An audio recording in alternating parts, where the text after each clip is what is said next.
Helicopter దగ్గరికి 3000 మంది పైన ఎట్లా వస్తారు అంటున్నా.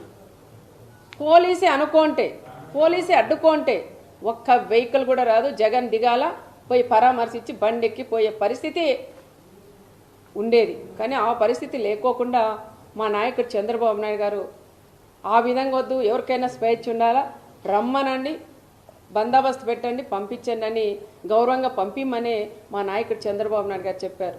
మా నాయకుడే అనుకోనింటే ఈరోజు నువ్వు ఈ మండలంలోకి కూడా అడుగుపెట్టు, మా కార్యకర్తలు మేమే అనుకోనింటే ఈరోజు ఈ మండలంలోకి నువ్వు అడుగు పెట్టవని మరొక్కసారి పులివెందుల ఎమ్మెల్యే గారు కూడా నేను పేరు పేరున కూడా నేను కూడా తెలియజేసుకుంటూ, పదే పదే మీరు అనవసరంగా లేనివి ఉన్నట్లు సృష్టించి మాట్లాడడం కూడా అది కరెక్ట్ కాదు.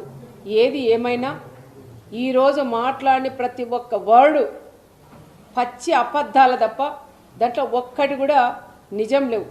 నేనే అన్న టీవీ ఆఫ్ చేయండి, ఎన్ని పచ్చి అబద్ధాలు. ఏదైనా కనీసం దాంట్లో నిజాలుంటే 1% అబద్ధం చెప్పినా 99% నిజాలన్నా ఉంటే చూడొచ్చు. కానీ 99% కూడా 100% కూడా అబద్ధాలు తప్ప దాంట్లో ఒక్కటి కూడా.